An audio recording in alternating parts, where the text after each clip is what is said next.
My friend, here in New York City, the story that is just everybody's talking about, well, a lot of the people in the know, is Zohran Mamdani.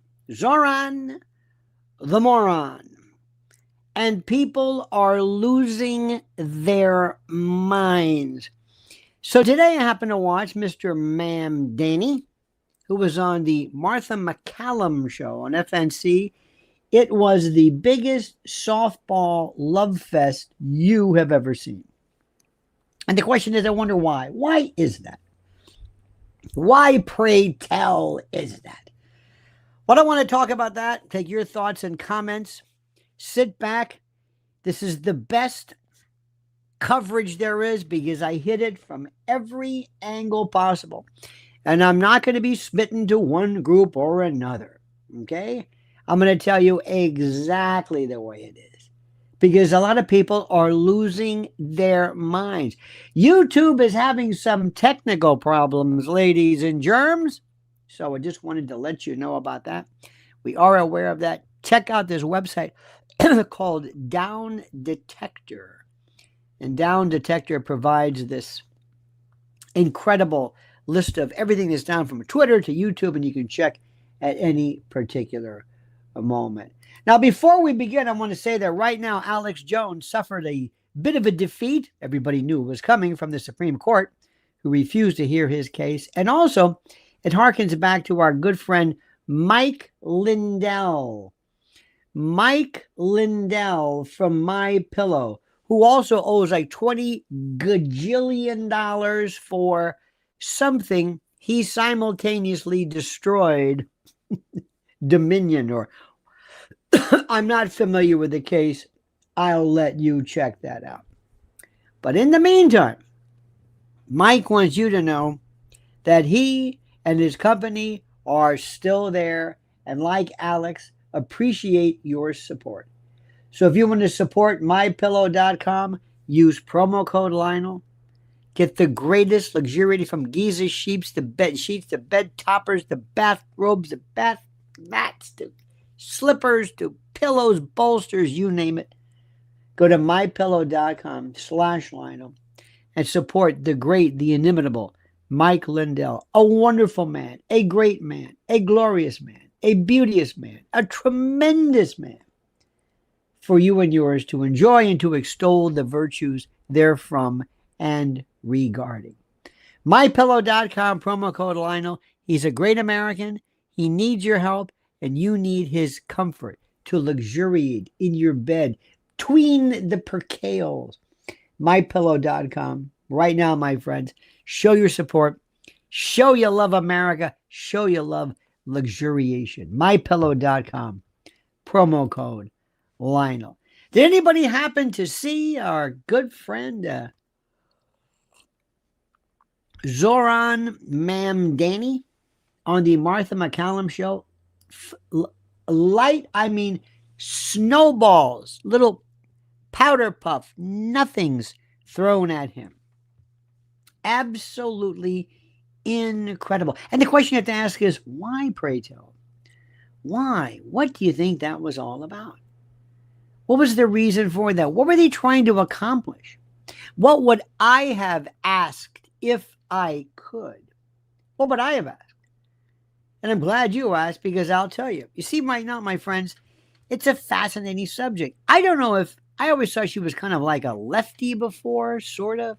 I thought that maybe she was, I don't know what her story was. She might have been, I think she was kind of like negative Trump. I don't know. I listen, I don't really watch a lot of these things. I just,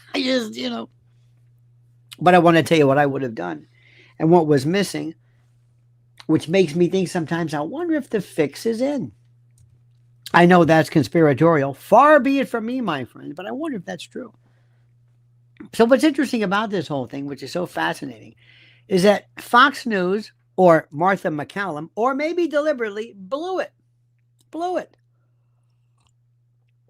They had this Zohran Mamdani. There he was, right there in front of him. They could have had so much fun with him. By the way, Raul, good to see you, brother. Thank you so much for your kind words. But they had Zohran, and what'd they do? Well, they had him there, sitting in front of them, right there in the studio.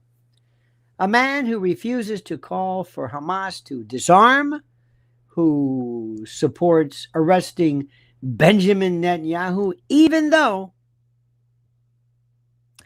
the United States doesn't recognize the International Criminal Court. And why is the mayor of New York calling for the arrest through some process nobody understands? Well, because he wraps every radical position he holds in soft language and about justice and restorative reform, and he's playing to a group of people, many of whom listen to us now, who want to see Bibi Netanyahu arrested. That may very well be, but the mayor of New York? You think the mayor of New York should be trying to arrest dare I say who? Oh, I don't know. Erdogan? Putin? Not a good idea. Is he on his own going to do this? See, it's a drunk with power. I would have nailed him down and said, you can't do that. You're the mayor of New York City. You're not going to execute international arrest warrants. What is the matter with you? You can't be serious. You're a dangerous person. That's where I would have gone. Now, a lot of you may not like Bibi Netanyahu, and I'm sorry. I got to tell you something. And I hope people don't understand this. But I'm kind of busy with what's going on right here. And I'm watching a lot of these shows. Oh, my God, they froth. They wring their hands. They talk about Bibi all day long. They talk about it. And I'm not saying it's not important, but would you please talk about what's happening here? Does anybody in Tel Aviv wonder about the fact that there was a man beaten to death at the subway in New York City? No. Well, what does that tell you? I mean, I wish them the best, but I'm an American. I don't know what's going on with the Houthis, with Hezbollah. I'm an American citizen. Does that make sense to you? Do you agree with me? Do you get that? See what I'm saying? But they let Mamdani go. They asked him questions. He dodged the questions, and they moved on. And that's not, I don't know if that's German journalism. It's not questioned. It's kind of like malpractice. It's almost as though the fix is in. I don't want to go there. And by the way, fix is in. Anybody see this story about Alec Baldwin and his wife? Things are not too good in paradise over there. Around the Baldwin of 20, he and Hilaria, the Charo avatar, the intermittently accented Hilaria Baldwin. If you're not going to, but just thought I'd say this one. And by the way, Charlie Sheen, think he's got a new boyfriend. Let's hope. Hey, wishing you the best, my friend. Wishing you the best. Because Charlie's on the other team, which is okay. No problem. Just be happy. And we wish you well. But back to Zohran, if you're going to interview someone like Mamdani, you don't hand him a microphone and let him moralize. You confront him. You confront him with his contradictions. Anybody see him today? Anybody see him? Anybody? Did you see him? Did you see him? Did you see him? By the way, that Baldwin car crash, that's her car. Ran into it. I'm just saying, it's almost like a metaphor for where their marriage is going. I'm sorry, like I said, we wish them well. But Mamdani is important. His contradictions were just plenty, and you make him answer. You confront him directly, publicly, unmistakably. You don't let him redefine terrorism as context. You don't let him paint Israel as the villain while giving Hamas some kind of a moral pardon as the mayor of New York. Who in the hell do you think you are? Pin him down. Look him straight in the eye and say whatever, Mr. Mamdani. Why can't you condemn Hamas? And if you listen to other people, let him say it. Now, if you're Max Blumenthal, if you're Aaron Mate, if you're Jeffrey Sachs, if you're a lot of people, they're going to say, well, because Hamas is one of 14 or 15 groups representing the Palestinian cause. Let him say that. Let him support Hamas. People aren't going to understand that. Let him say it. Again, why the mayor weighs in about, are you going to weigh in on Erdogan too? Bath separatism? You're the mayor. But anyway, why the moral fog? Why the selective outrage? Listen, Z, you claim to support peace, but you refuse to tell a terror organization to lay down its weapons. If that's what you think it is, explain it. Say it. How is this leadership? Look, now remember, I may understand the nuance of Hamas. I might. Its origins, where it's from, why it's there. But I'll be damned if I'm not looking straight into a camera and saying, I want him to say that. Say it. Say it. Say it. How is this leadership? And that's how it begins. And you don't stop there. You keep going. You remind him that being mayor of New York is not some kind of a graduate seminar on restorative justice either. See, that's the part. It's about protecting people. When someone's shoved onto a subway track or stabbed on the street, caught on camera, you don't hold a group therapy session. You hold the perpetrator accountable. It's that simple. You arrest him and you throw him away, perhaps forever. Fox let him talk about crime as if it were a misunderstanding, a psychological hiccup, and oops. They never asked the real question, why does he confuse law enforcement with counseling? Why does he believe that crime is a symptom of trauma, not choice? Because that's the worldview he's selling. George Soros' brand of restorative justice. I've told you a million times about it. It's not just a phrase, it's an actual way of thinking. Where criminals are victims and victims are data points. This makes the most sense. But here's what you say to that, Mr. Mamdani. Your entire platform treats criminals like patients in the clinic. You talk about closing Rikers Island, turning our jails into counseling centers. Are New Yorkers supposed to believe that murder, assault, and armed robbery are just acts of therapy gone wrong? Do you realize what message that sends to victims, to police officers, to families living in fear? That's how you deal with someone hiding behind slogans. And then you pivot back to where his worldview was forged, the Middle East. The place where he applies the same twisted logic, according to many.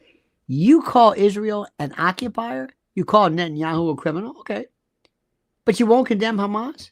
You talk about law, but you ignore that Hamas exists to break every law of civilization, at least according to Israel. Are they wrong? Say it. You want to arrest the leader of a democracy, which they will say, while excusing those who massacre civilians, as they say. Is that justice, sir? Or is that prejudice dressed up as politics? Say it. Confront him. And I'm telling you right now, I don't care what you think about him now. It doesn't matter. It doesn't matter. But Fox didn't say that. They let him hide behind his usual, I don't have opinions beyond justice and safety. Stop it. That's cowardice. Cowardice pretending to be nuanced. And a real interviewer, I'm sorry to say, would have cut right through the bullshit. No, Mr. Mamdani. You do have opinions. You just don't want to say them because you know how they sound out loud. And when he inevitably says, we must understand why people commit crimes, you say, no, we must stop them from committing crimes. Understanding comes after the victim is safe, after all is said and done, maybe for a graduate course. Because this isn't about empathy, sir. It's about leadership. A mayor's job isn't to psychoanalyze criminals. It's to protect the innocent. But Mamdani's vision of New York is a sociology lab, a city where every stabbing becomes a case study, where every victim is told to empathize with their attacker. That's not reform, that's regression. And here's what Fox should have said. Mr. Mamdani, you're asking New Yorkers to elect a therapist, not a mayor? You're selling a fantasy here, one that doesn't even work anywhere on earth. You want restorative justice? Go tell the family the woman shoved in front of a subway. Tell them their grief is a product of systemic failure, this carceral way of overreaction. Tell them, sir. Tell them you think Rikers Island is too cruel for the man who killed their mother. That's how you strip away the pretense. That's how you make the ideology show itself. That's what you do. When he starts talking about equity, you fight back. Equity for whom, Mr. Mamdani? For the criminals? For the radicals? For those who call violence liberation? You've built your career, whatever it is, defending the indefensible, rationalizing bloodshed as justice, and erasing what amounts to accountability in the name of what? Some kind of compassion? It's not leadership. That's confusion. Fox could have made this moment historic. They could have forced him to choose between decency and dogma, but they didn't. They sent Martha McCallum, who I'm sure is a nice person, but she's milquetoast. They let him ramble, smile, and hide behind complexity. And by the way, stop doing this business about where he says you don't have any political expertise, you never ran a business. Trump never had any political expertise either, but he ran a business. And this guy doesn't have anything. And he says unapologetically, okay, I'm 34, whatever years old, sorry. Journalism is about being polite, it's about exposure. And when a public figure speaks like this, you don't nod and pivot. You hold them. You press into the, you press on. And you make sure the mask slips. And the mask would have slipped because here's the truth. Zohran Mamdani wants to criminalize what many believe, and again, you can argue this all you want, but he wants to officially criminalize what many people to be Israel's self-defense while decriminalizing violence in New York. Now, again, remember, I hear a lot of people, and they're wonderful. They're wonderful. Max Blumenthal is terrific. This Gabsy, whatever her name is, very interesting. And Katie, whatever her name is, and yeah. But they never talk about New York. They never talk about crime. They never talk about getting clobbered by some lunatic. No. Their sole focus is they hate Israel. And I'm not going to argue whether it's right or wrong. I'm not, listen to what I'm saying. I'm not doing that. But they don't understand my perspective. Excuse me. I don't care about it. I'll care about it once New York is straightened out. I'll care about that. See, this isn't inconsistency, it's ideology. It's the global extension of this restorative justice. And I keep telling you, remember, this is not just a phrase. It is a plan. Terrorists need empathy, not accountability. This is what they believe in. Criminals need counseling, not consequences. Yeah, right. And that's what Fox should have unpacked. A line by line, claim by claim, disclaimer live on air. Instead, they were too polite, too cautious, and they sent this very nice lady. Maybe that's why, in the middle of the day, too cautious, too eager to seem balanced, but she just asked the question. They handed him a win. They gave him a radical. They made him, he was bearding the lion in his own den, walking in there, and they gave a radical that she has to sound reasonable without being challenged. That's how propaganda hides in plain sight, my friend. The truth is this. This wasn't about journalism. It was about nerve, and they don't have it. If they had, the entire country would have seen the real Mamdani. Not this articulate reformer, this nice guy with a smile, but the ideologue, the dangerous ideologue, who excuses terror, who thinks criminals are mental patients, who treats law enforcement as an inconvenience. Dig up everything he's ever said. Make him eat his word. He's not just running on ideas. He's running on a worldview that says justice must always yield to emotion. And by the way, you got to stop him now because the whole world is looking in New York to stop him because his kind is going elsewhere. He's like a bed bug. If you don't stop him now, they spread, they multiply. And this is what happened. I don't know what happened to Fox News. I mean, that should have been exposed. That's what Fox didn't do. You don't move to the next question until the lie collapses. You don't let a man like that talk about peace without demanding he define it. And you don't let him mention justice without forcing him to confront who he excludes from it. Fox News had every tool, every opportunity, the facts, the platform, the opportunity, everything. But they forgot the mission. The mission isn't civility. And then he wrote in the Post about how terrible he was. No, he was great. He won that. And he's going to destroy Andrew Cuomo, who needs an Adderall so bad it's not even funny. Do you think today, with all of these great personalities on TV, you're going to put somebody like Andrew Cuomo on and having him hammer on? I believe that. What? This is accountability. And if you don't press for the truth, you become part of the lie. It's that simple. And that's exactly what happened, my friends. That is exactly what happened. I couldn't believe it. I wanted to scream. I was screaming as loud as I could bear. Scream to let everyone know what I thought. But it didn't happen. It didn't happen. And all they had to do was just think about what they did, think about what happened, think about the reality, and just act accordingly. But they didn't. Understand what's going on? You understand? All right, my friends, that's it. I hope everybody gets squared away. I hope George Lenses, by the way, this isn't the Oscars. It's about running a city. Very true, my friend. Very, very, very true. Let's hope more people realize this and recognize this. Let's also hope that YouTube comes back online. I'm going to be on tonight from 1 to 5. Don't forget, overnights on WABC. See me there. Join the fun, join the frolic, join the mayhem. I hope you heard Mrs. L this morning on Warrior Wednesday. It was phenomenal. Phenomenal. She's the star, not I, my friend. I've been supplanted by the best. All right, dear friends, have a great and glorious night. Thank you so much for watching. I wish you all the best. Remember, God bless America. Think about New York, because remember, you're next. You're next. The whole world is watching. And we had Eric Adams, who was a complete and utter moron. I mean, a gibberish spewing moron, just a cretinous. Curtis Lewa, who is obstinate, who basically wants to hold up the city because he's telling people basically, F you, okay. And you even have Eric Adams, by the way. Eric says, I got a couple of jobs, or dream jobs. I believe whatever he was going to be asking, I think it was Saudi Arabia, something was linked on Curtis stepping down, and that didn't work out. Then he got Cuomo, who was like Salazzo the Turk. Oh my God. He's a ghoul. He's a vampire.